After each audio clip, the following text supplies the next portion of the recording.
I don't know if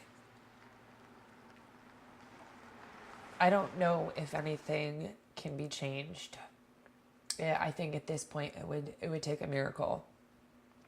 Unfortunately, Eric has already got the mindset that he wants nothing to do with the store, and it's obvious. I mean, I wish I had a picture to show what it looked like in there, especially when my parents were together. My mom did all the grocery ordering, she did all the cleaning. Like, that place was impeccable, and it was organized, and it just it was perfect. And now you go in there and it's bare bones, and I don't even know what he's trying to sell it for.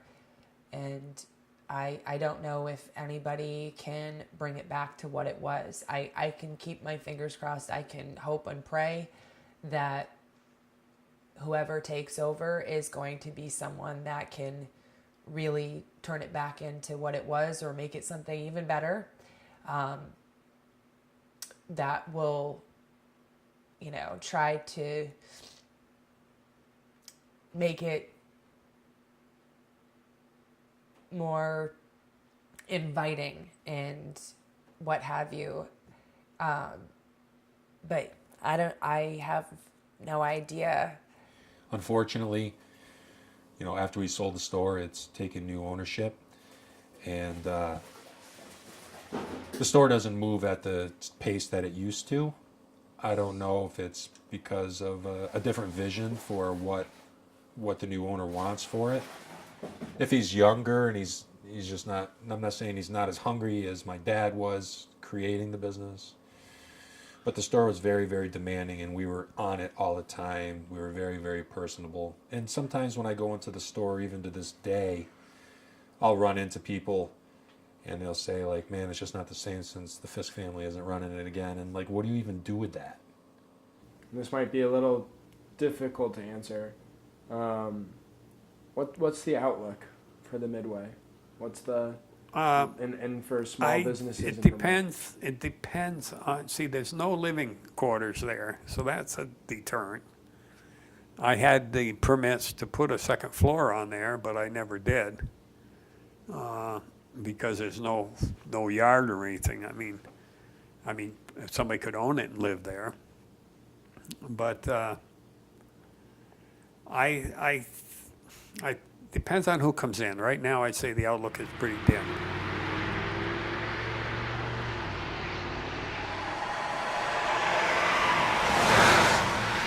This area, we expanded this and we took in, we became a redemption center. But you made 3 cents on every can that you processed. The new owner decided he didn't want to do that anymore, and all that's left is just the image where the sign used to be. I guess we're not going downstairs. We can just move some stuff. But anyway, this was a redemption room before, where we did all the bottle sorting. In fact, I think my grandson did some of that, didn't he? All right, this is all added on. Oh my gosh, my gosh, my gosh. Yeah, you would never have it like this in here. This is not my store. Up here I was one of the first people to use the outside air in the winter to try to save electricity. So that still works, but apparently it's not cold enough today. But Regrets. I wish that I could have had somebody in the family to pass it down to, and they'd make a go of it. It wasn't Scott's thing. I had worked him too hard, so he didn't even want to hear that word. He thinks that it ought to be turned into a restaurant. That might work.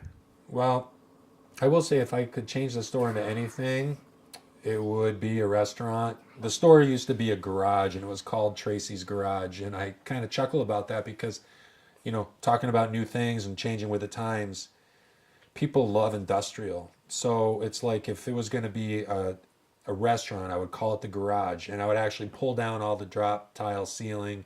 I'd get back up to the original ceiling. I would have it all set up again like it was back in the day when it was a garage, except it would be an open kitchen diner format and people would be sitting at their chrome stools and they would be in a garage. So when people are like, hey, what are you doing tonight? Oh, I'm going to the garage. Because that's what the young kids like, and even that's kind of what trips my trigger. I'd want to go to the garage. Yeah, we would come in, walk straight through here in the morning, get our coffee, grab a soda, grab a beer if you're gonna, get your snacks and coffee right around the corner, cash out, and out the door you went. And this is the picture of the store and what it looked like soon after we opened. There's the old milk delivery on the thing. And that's when, if you get close enough, you can see gas was under $1 a gallon. Dad used to post the locals' pictures up there. Yeah. I used to take pictures of the kids, especially. Yeah. But yeah, no, like this, the deer pool used to be huge, so that whoever won it, it was worth it. You know, first place would get 50% of the pot, and second place would get 25% or 15%, something like that. And you know, there would be at least 50 to 75 people signed up for it, but it's not. The hunting around here hasn't been as successful over the years. It kind of goes up and down as to how many deer get checked in and reported. But it was always fun. Everyone would come in here and gather, or they'd stand at this counter and have coffee and read the newspaper and share the local gossip. And it, you know, it was entertaining, very entertaining.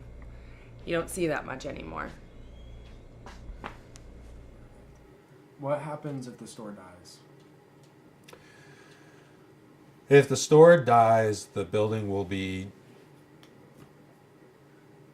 I feel like it is dying. What? I'm sorry. It is dying. I feel like it is dying. And sometimes when I walk out of the door, because now I'm just a customer, sometimes when I walk out the door, I say I'm sorry to the store. And I feel really bad because we poured a lot of love into it. There was a lot of fights, but we poured a lot of love into that store.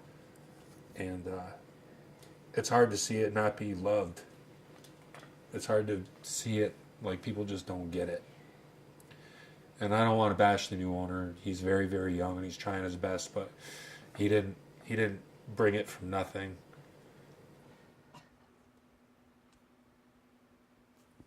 You know, I can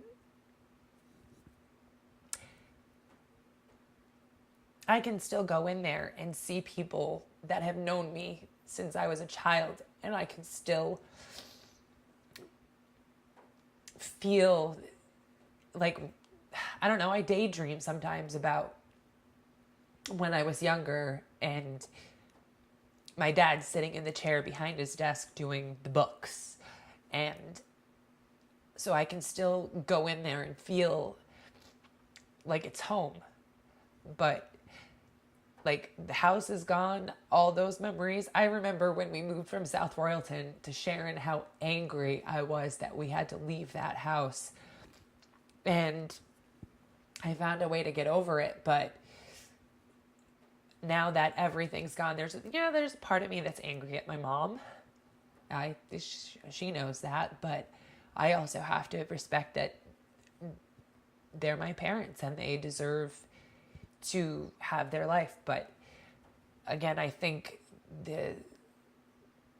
I'm so passionate about Tracy's Midway Station for the fact that it's the only thing left. So I think that's the hardest part. But I don't know. I don't know. I'm would I do it over? I don't know. I would do it different. I would have made sure I went to college right out of high school. But I did pretty well for all things considered. You know, I came here, I moved to Vermont with almost nothing, a few $1,000s that I put in the store, and the rest of it was just, just hard work and knowing where to spend it. But anyway, I'm fine now. Just waiting for the world to keep turning, and someday I'll get off.